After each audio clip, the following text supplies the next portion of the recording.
I kind of looked up on, I was like, what do people wear there? Like, I definitely wear shorter shorts or like when I go out. So it's like, maybe not trying to fit in, but like not look so American. But to be honest with you, they could tell I was American. It did not matter.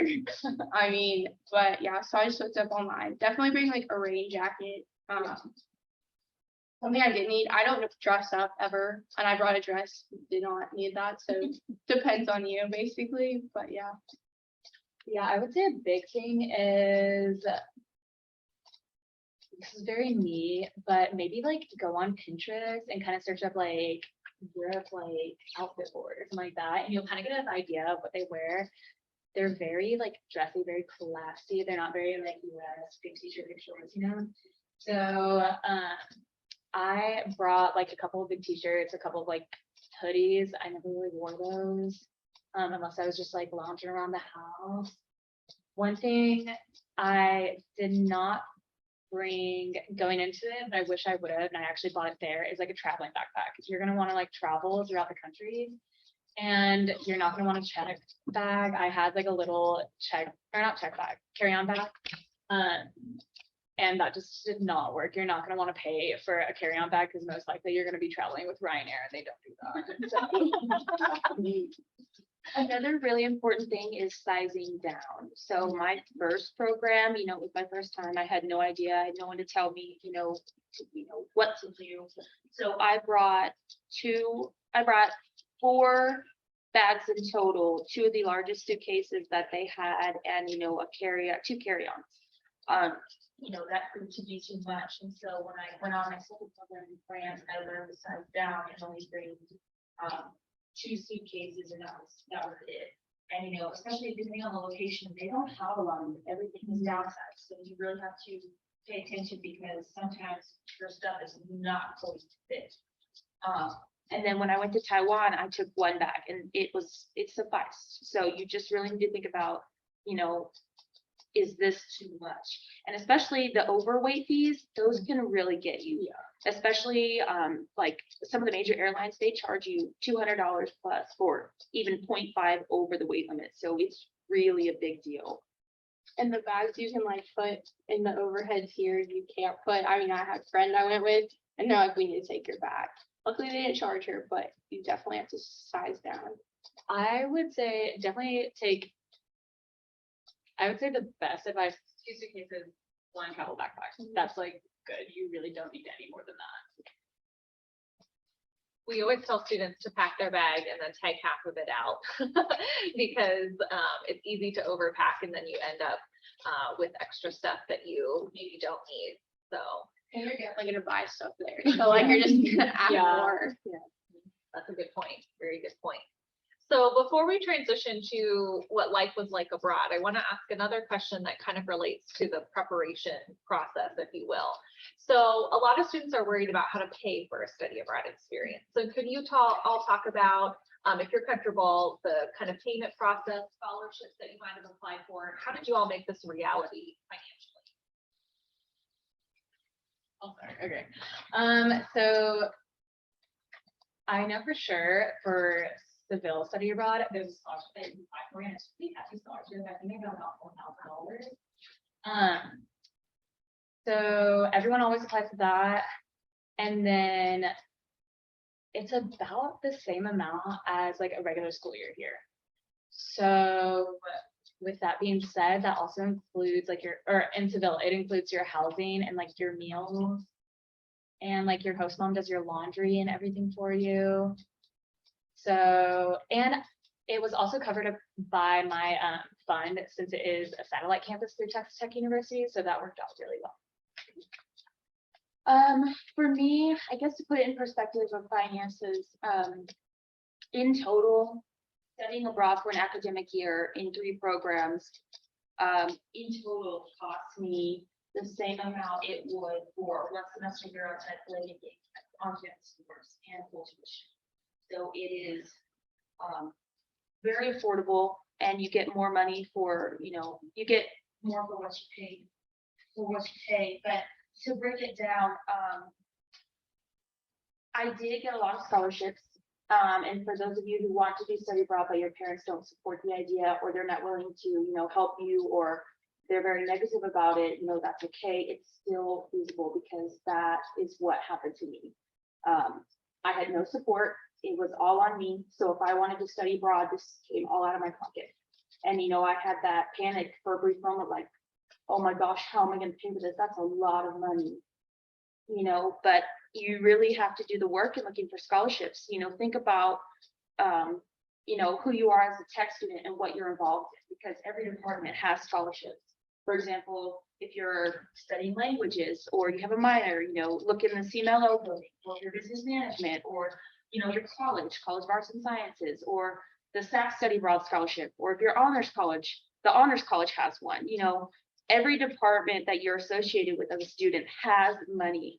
And so with all that can be accumulated, I had enough to go abroad.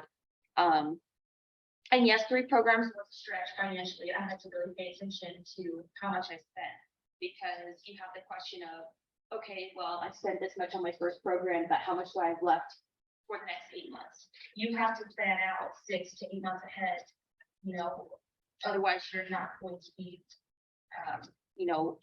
financially able to do this, but it is feasible. You just really have to look. With that being said, like most people are gonna want to help you study abroad. I know, like I would just tell people that I was studying abroad and they basically like would want to hand me money.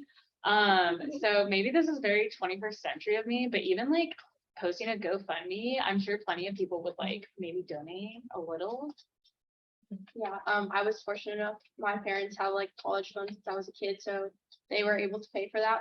But I do know a bunch of people, they had scholarship. If you ask your advisors, I know they'll be willing to help you.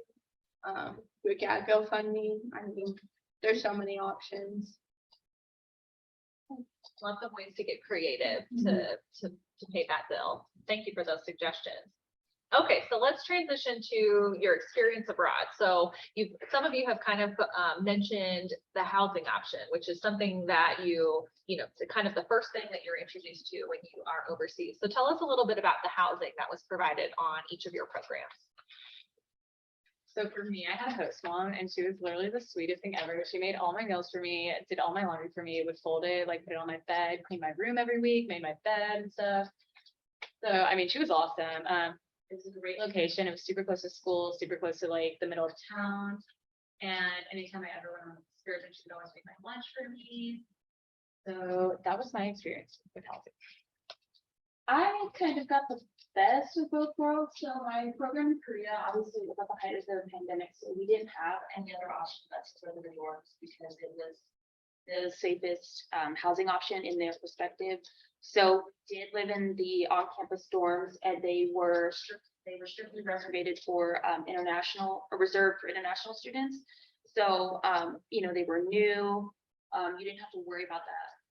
Most of the time you didn't have to worry about the language barrier being too difficult, but typical things like a dorm, communal kitchens, laundry is provided.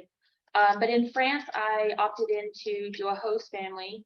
But my housing was a little unique only because the family was just one person. And it was, I wouldn't define it as a hostel because it was a real house and it was, a real owner, but there were native French people who lived in the house as well, just because of their situation. So we had students, random native French people living there, and then the homeowner. So you got a really unique blend of an environment, I guess, but it was the same thing, kind of like what you said. It was really nice. It was an experience that you can't get anywhere else. And in Taiwan, again, the COVID situation was kind of difficult, so we lived in the dorms as well. So we lived in a apartment. It was owned by a Czech family. I mean, Czech people live there, so they only spoke their native language. Definitely a lot smaller than I'm used to. The bathroom, super tiny. But we had laundry on the basement that they'd be like, here's the key, you get to go down and do that. It was literally you get on one tram and you're 10 minutes away from the center of town. It was really nice. It was far away, so you got to experience like what their life is actually like there, not like the tourist part of it, which I thought was really cool. And I like got me used to like hearing the language and stuff. And the people that in the apartment, they had people that came and clean every Tuesday or something. So they like fix your bed for you, give you new sheets. So that was really nice. So what was your favorite cultural moment or your favorite cultural highlight of your study abroad experience?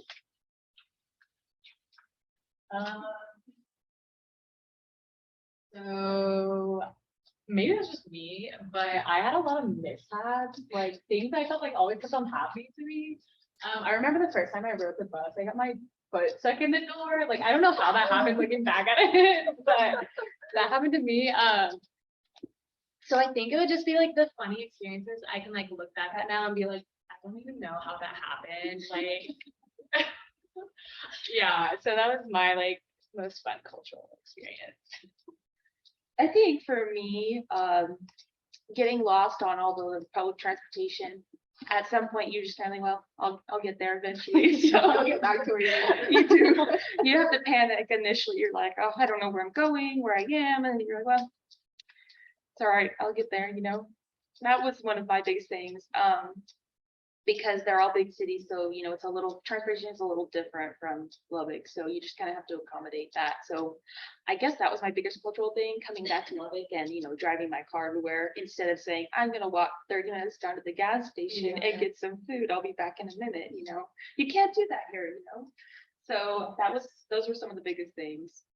Yeah, I would say definitely the transportation. Like there, you could literally get on a train or on a tram or anything, and you could be there.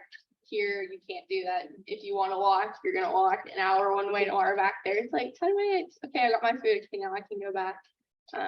You definitely get lost. I mean, it's all in check, and I was like, I have no idea where I'm going. I'm just gonna keep riding it, and at some point, you get back to where you need to.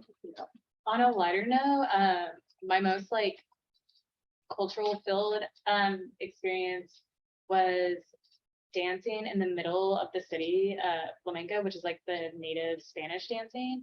We got to go through the semester like learning every part of the dance, and then we like performed it like in the native dresses, our hair done, our makeup done, and it was really cool.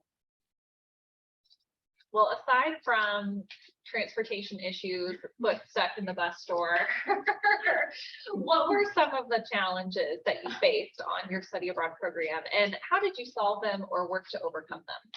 I think my biggest challenge in the beginning was I just look so American. Like I'm just the epitome of an American. Blonde hair, blue eyes, light skin. I did not look like a Spanish person at all. It was really hard on me. My Spanish wasn't like super great when I went over there, but it got a lot better.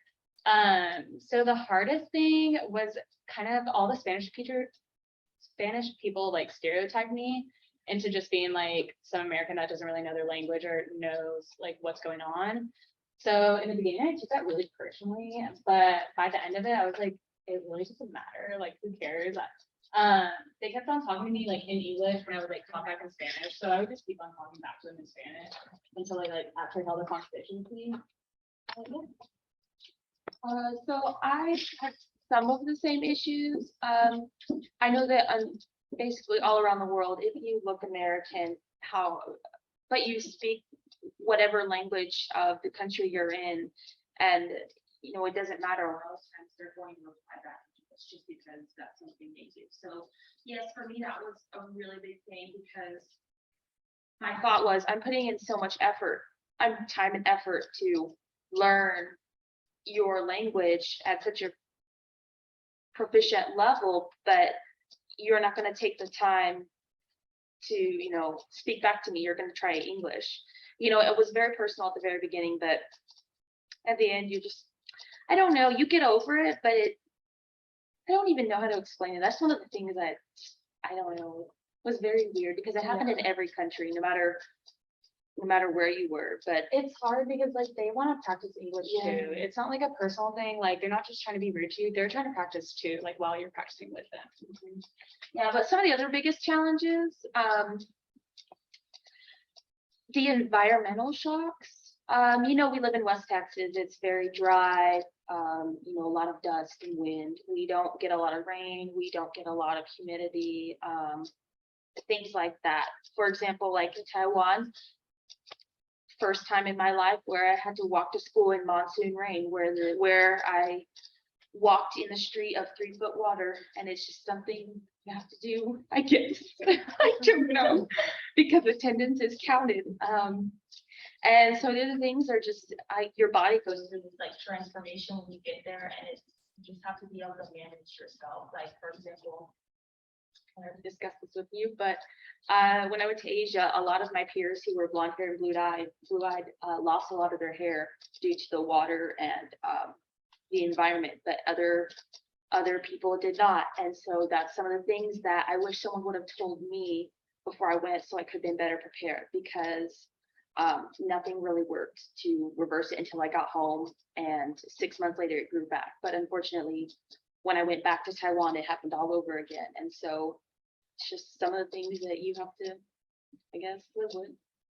Definitely. I mean, one shock for me was paying for water, or like everyone walks around with a water bottle here. No, they don't do that. So like you could like I would go in and their water bottles are huge that you can buy, but you're walking around, they know you're American. No one carries water. So dehydrated when you're studying Yes. abroad. Yes. I never drink enough water. Let's see what water. The language, definitely hard. I mean, nobody, like where we stayed, they only spoke Czech. So like when I would go in to get water, it was like the guessing game at first, because I was like, I don't know what you're saying to me. So you just hand them the bill and I'd be like, is this enough? And then give it back, and then like soon I could learn thank you and that stuff. But you know, it was definitely hard at first, because I was like, I don't want to seem that much like an outsider, even though I am. Yeah, but that's a good point. I don't know, when you go abroad for the first time, and like you have a social interaction like that, such as a restaurant or a gas station or something in the public setting, and you're talking to a native, and all of a sudden there's that barrier of like, I have no idea what you're saying, and then you get embarrassed, or you get flustered and you get angry, or you just want to drop and leave everything and just quit the situation. But those are the times where you just really have to just guess, and you just have to do your best to take the environment or like social cues, or you just have to find ways to get around that, and it gets easier. And social interactions like that in the country aren't as scary by the end of your program, but it is something I don't think a lot of people talk about enough. But yeah. My friend is here and she's studying abroad from Costa Rica. Like she's a native of Costa Rican. And we were talking the other day about how when you're first learning the language, you're trying so hard to like think how to directly translate a sentence. But when you talk, you just have to like talk. Don't like think about how it directly translate, because otherwise you'll get so frustrated and flustered. It won't work. All good advice there based on your experiences. So after your study abroad program, of course, you all came back home. We mentioned some of the differences that you noticed right away as far as transportation, driving your cars again. But how did that return to home experience go for you all? Did you experience any culture shock, reverse culture shock, and how did you manage that, if so? So coming back to the States, you have like, or at least in Seville, we had a little debrief of, hey, when you go back to the States, it's gonna be a little weird, a little different. Here's kind of what to expect. And one of the things they said was, when you go to a restaurant, you're gonna hate how much the server comes up to you. And I did. It was literally all the time, like every like 2 to 3 minutes, the server came up to me and I was like, why are you coming to my table again? Like I already said I'm okay. So that was weird, because in Spain they just kind of chill. They're very slow. They just like chill. They never really come up to your table to ask anything. You kind of have to ask them. So that was weird. But other than that, just like driving everywhere kind of sucked. I don't really like driving. In Spain, I just don't go at all. So that was my biggest culture shock coming back. Yeah, I would agree. The restaurant culture is the same in France. So that was different coming back. And the other thing is, because I spent a lot of time in Asia, they take the world more seriously there than Europe or North America did. And so you get into this habit of doing the things they do because they're rules, right? So you do it every day and it becomes normal. So when I came home, I was still wearing a mask every day, and I had a lot of people go, why are you wearing that? Do you have COVID? Or you can take that off now. Or You know, and I thought, well, this is normal, it's just a regular habit. Or some other things were like, I started taking my shoes off and, you know, not walking in my room with shoes, and my parents would go, you know, what are your shoes in here? Well, I don't want to walk on the carpet, that's gross, you know? So those are the things that, there's that gap where the meaning maybe doesn't reach your family members when you come back. So those are some of the things that I had to deal with. And like the food, I guess the biggest thing was accessibility. Abroad, city is yours. You can go anywhere in a short amount of time. But I guess when you get back to America, everything's a lot bigger, and you have to take into consideration that, you know, you need more time and it's not as accessible if you don't have certain things. So that was one of the biggest things. I definitely agree with all that. When I came back, like the next day I had to go somewhere and I was like, I think I forgot how to drive. Like I was like, no, I want to be able to have easy accessibility. Like it was definitely weird.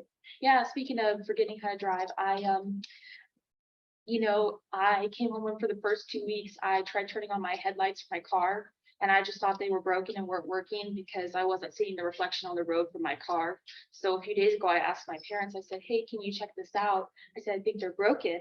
And they were like, no, you just didn't turn them on. And I just thought, oh my gosh, I don't know how to drive a car.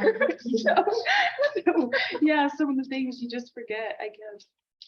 So I think we will all be extra careful driving away today. Yeah. All jokes. Okay, so how has your study abroad experience impact you personally, professionally, and or academically? So personally for me, it made me a little bit more holistic with the cultures. I know a little bit more about every culture, I feel like. It really impacted me because, like I said earlier, I think it was a big part of me getting into nursing school. So now that I am in nursing school, that's great. And I get to have that experience of shadowing the doctors that I did in Spain. And, you know, cultural competence is a big thing nowadays, and like being culturally appropriate. So I think I'm a little bit more culturally competent with a lot of different cultures. And they do things a lot differently, like even in the medical field over there. So I know a lot of different ways to do different things medically. So that was my like biggest impact on me. For me, my entire focus my major, my studies at, you know, undergrad studies revolve around language and translation and interpretation. So going abroad, I purposely did all language programs. So that was the main theme and focus. So I guess for me, you know, the beginning is hard, but as I got through each program, I would meet, you know, the most random people that I would never have had the chance to, you know, meet staying in America trying to pursue this career. But that being said, these, you know, very unique random people, you know, gave me very unique experiences where I was able to utilize my language skills, you know, being successful in whatever the environment was at that moment.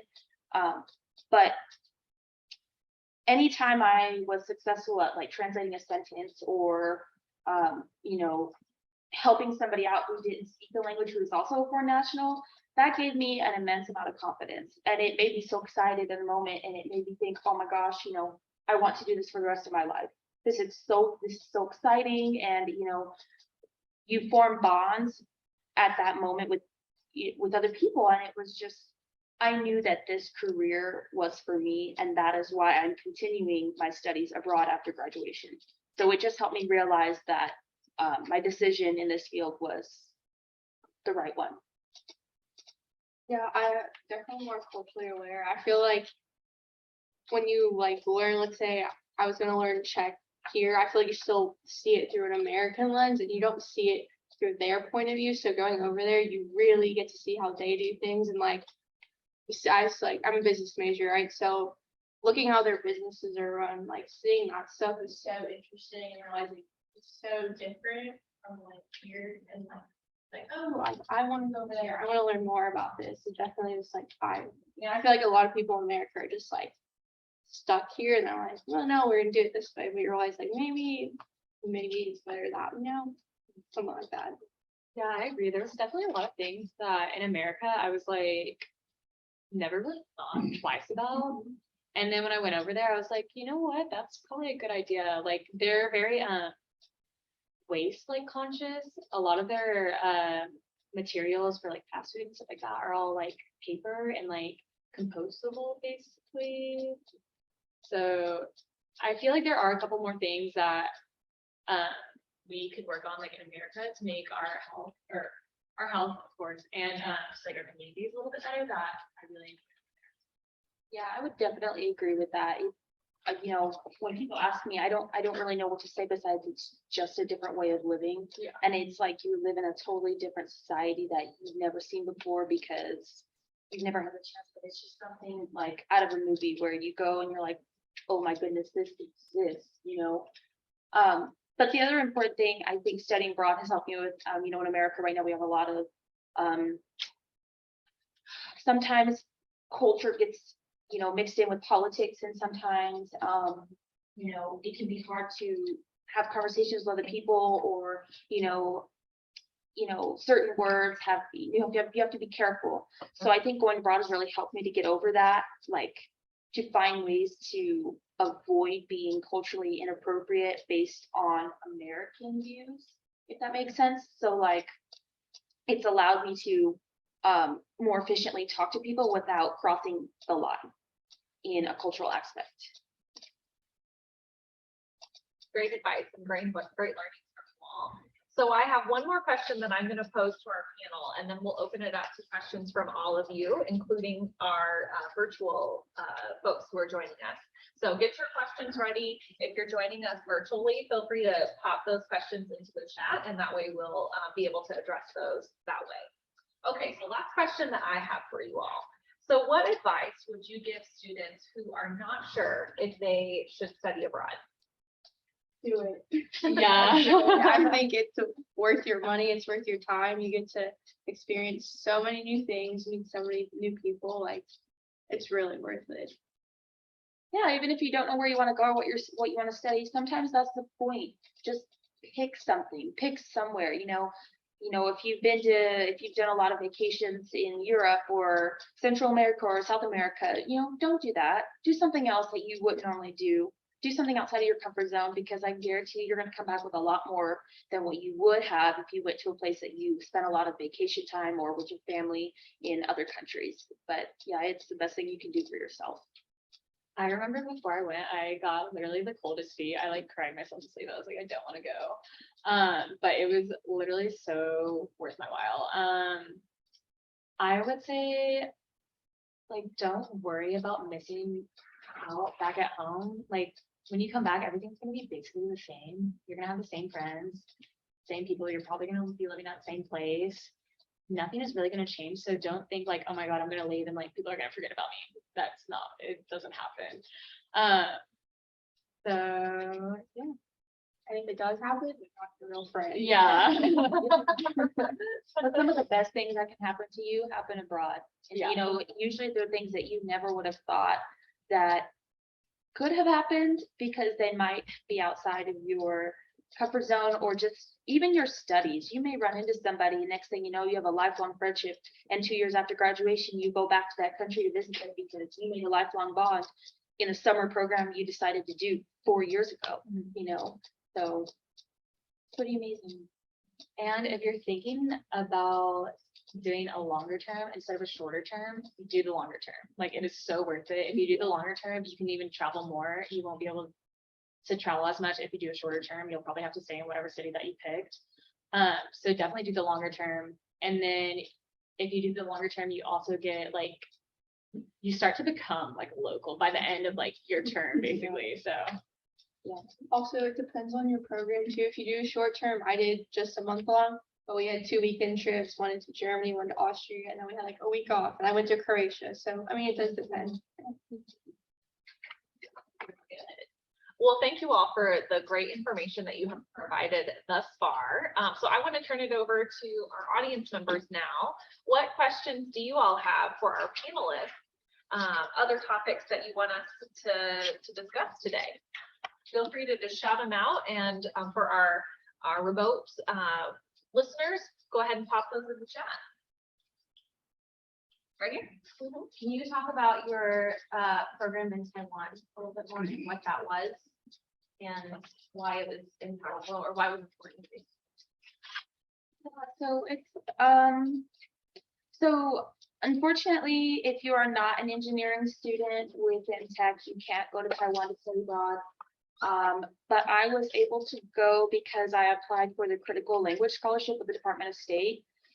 It's one of the few scholarships you can apply for fully funded summer programs to one of the 15 critical languages the government uses or declares as critical.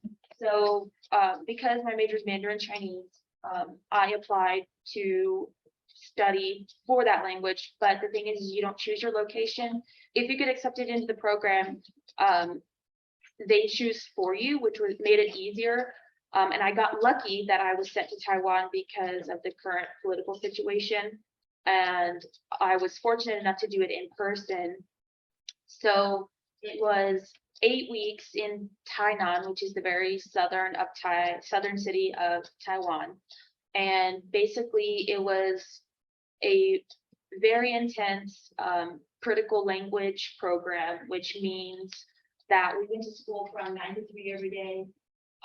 We had language partners, we had host families, we had cultural activities every weekend, and we had a language obligation to where we couldn't break into English unless it was like a medical emergency.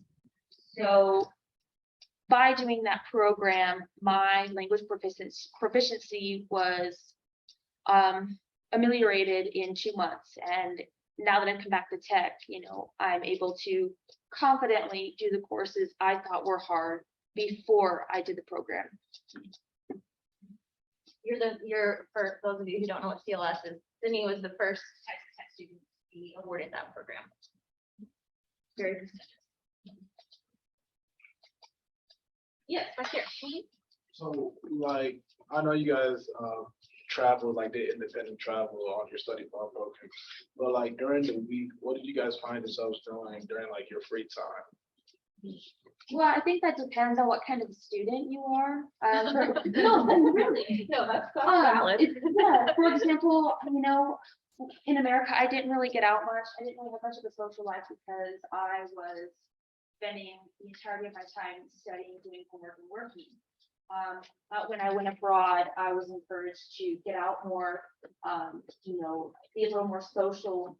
So I had to learn how to put my homework down sometimes and say, okay, I need to go do something else. So I would visit a lot of museums, especially in Paris, or cultural areas, parks, attractions, some of the buildings that are popular in that area, or cafes, a lot of cafes, called it cafe hopping.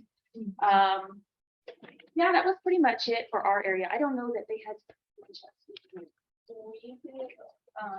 So like if we didn't early, but if we did, we do it right after class. So we'd have all day to do whatever we wanted. So class at 3. So yeah, attractions, museums, parks, literally anything that you could find. There's so much to do in Prague and stuff. So like you just like wherever you're going, look up things to do. So many things will pop up and they're really fun. So yeah. Just walking the city was an activity in itself. Go get a drink from a tea place or whatever, and you just walk down the street, and that takes you an hour, and that is an activity in itself. Trying new restaurants. I know like a lot of restaurants are underground, and I was like, should I be going down here? Because like that's not here. Everything is usually above ground, so it's definitely interesting. But yeah, they had a lot of good food. Also in Asia, the biggest thing is karaoke. Karaoke bar. I don't know if it's a karaoke bar, but anyway, so an interesting thing, I was a Monday, it was noon, was in Korea, and we had the day off because it was a holiday. So I was out with friends at a noraebang, which is a karaoke place. And my mom called me and she said, what are you doing? And I said, well, I'm singing I'm doing karaoke. She was like, Sydney, are you at a bar at noon on a Monday? And I said, no, it's an own thing in itself. Like it's just one single tiny room where you just pay 5 coins to do 7 songs and then you leave. So it's just something that they have there that you can't find here. But those are some things we did. Best time. Yeah. So I'll be honest, it's gang going out is like a big part of the culture, like going to like little bars and stuff like that. They have like a break time at lunch where they kind of like just sit at a bar and just have like a beer. Like they have, oh my gosh, it's so good. It's like a little juice, like, but it's like wine and like orange soda, and it's just their alcohol content is a lot lower, so it's more casual to drink because it's not like they're like partying really hard. Like it's more of a social thing. It's a big part of their life. But other than that, we had our internship after class, so it was like an hour or so, maybe even 2 hours. We'd go to our internship after we had 2 hours, like we were done. But so yeah, just going to new restaurants, new bars, exploring the city. The city's a lot bigger than you think it is. Like every day I felt like I was finding something new in the city. We go to like soccer games, which was really cool. There was a bunch of really cool parks where a lot of people would go to. So would like the drinking age be the same since it's part of their culture, or would it be a lot younger? So in Depends on your Spain, program. it's 18. Probably. See, that's what I had heard, but I didn't like know. You have to balance it between your program and it's like so, you know, US law says 21, but whatever country you usually is 18, right? I think Germany is 18 or something like But your that. program may have additional laws that say Yeah. unless you're 21, you can't. So it just depends. Did y'all take? I just took one. Mine was just like a month long. I took 4 in Korea, which was 12 hours, and I took 17 hours. Well, I took 18 hours in France, and then I took 8 hours in Taiwan. Oh, so you're allowed to take the regular that you are here. Okay, because somebody told me that we weren't able to because they wanted us to like enjoy our experience, which is like why another reason why I was like debating whether I wanted to or not, just because I didn't want it to delay my graduation. Exactly. No, you will take a full load. So at least first semester, at least 12 hours or more, like you just heard from Sydney. Or in the summer, it's usually 1 or 2 classes that you're taking. I took 4 hours. I'm not 4 12 hours, 4 classes, 4 classes. But one of them was my internship class. My workload was, I mean, pretty normal. And I also took a class like solely online from tech. So I just had to keep in mind like the different time differences. But other than that, like it was an online class, so I finished it really, really early on. Yeah, that's a good. I wanted to do the program that you did.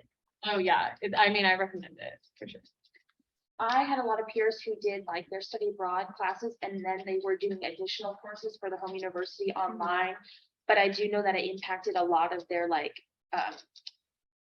them being there in the present moment. A lot of them, you know, they didn't have free time. They had to go home, or they were up till 3 in the morning to make the time difference to do homework that was due the next morning. So I don't think that's a great idea to do multi. Just stick with the program or just stick with tech.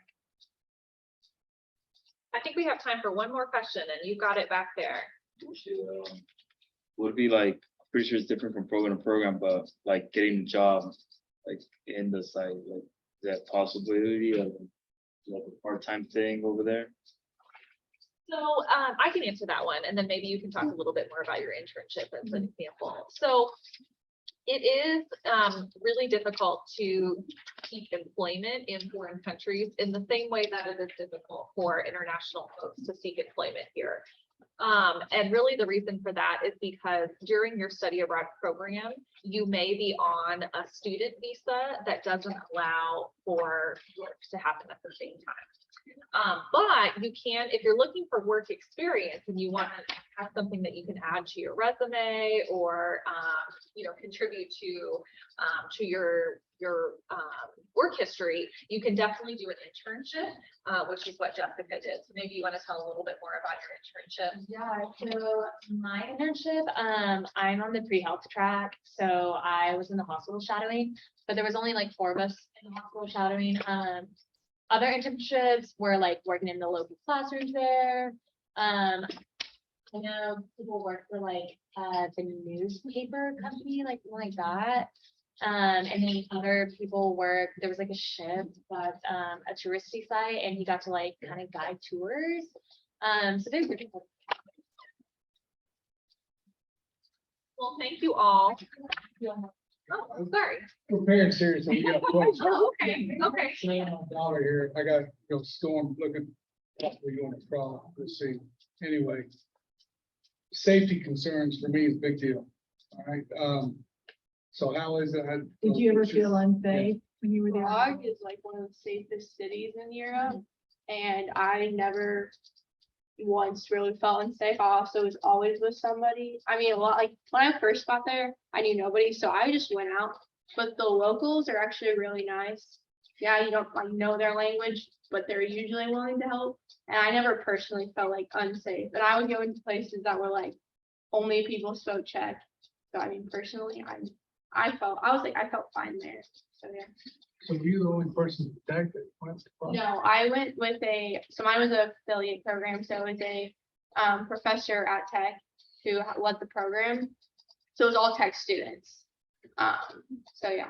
But you were alone by yourself. When I first got there, then so I flew in by myself and I didn't know anybody. But when I got there, I was roomed with one of the girls and I met them. And so then for the rest of the time I was with them, but when I first got there. And I was gonna ask, so I'm thinking about doing the exchange program, like I already got accepted into the program. But is there a difference?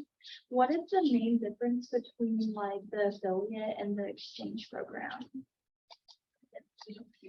Sure, yeah. So, there are different ways that you can study abroad, if you've heard about some of these similarities and differences from our panelists here today. So the great thing about an affiliate program is that it does offer additional folks who can provide like an extra layer of support. Whereas for an exchange program, it's more like directly enrolling in a university like here at Texas Tech. So there's still folks who are there to provide support, answer questions, things of that nature. But it is slightly more independent, if you will, as compared to the affiliate option, just because of that different level of support that's available. If I could add to that, so you're doing University of New York in Prague. So we have a very unique partnership with them. It exists as affiliate or exchange. So when you're comparing those two, there's no difference in what your experience would be like. If you went to UNYP on affiliate or exchange, the experience is very similar, if not the same. Do they have support? Oh, yes, yes. The on-site staff is very helpful and very, very engaged. I have two things.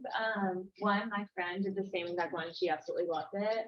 And two, safety. I felt pretty safe basically wherever I went. I don't think I ever really felt unsafe unless I would be cautious where you put your items, like definitely keep them close to you because they're very known for like just like pickpocketing. But other than that, I felt really safe. I like stayed in hostels every country I went into, and I know that's not something that like people are comfortable with, but I felt comfortable with almost every hostel I was ever in. I think the biggest thing is just not doing things in there that you wouldn't do over here. Like, for example, insurance, it was a lot more risky than Taiwan or Korea because Asian countries are generally pretty safe. My parents, I was a little more skeptical, so in the beginning, I wouldn't go out by myself past dark because I was nervous.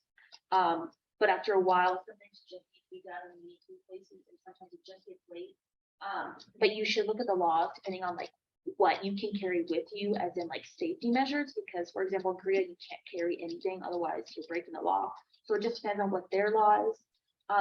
But generally, I think it's pretty safe as long as you just don't do anything crazy that you normally wouldn't do here.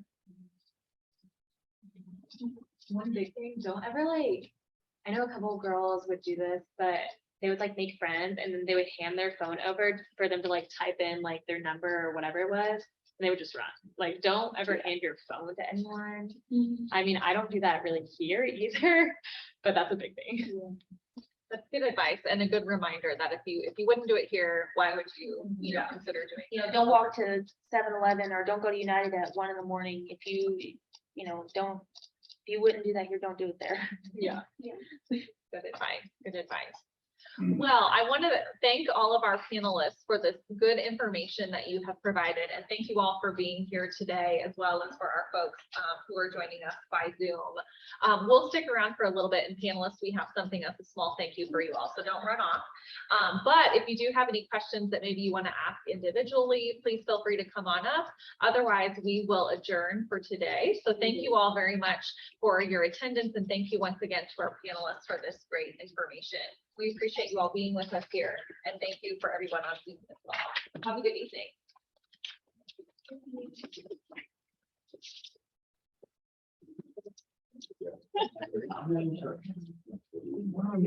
No, okay, I don't know what it was from, but I was like, I know.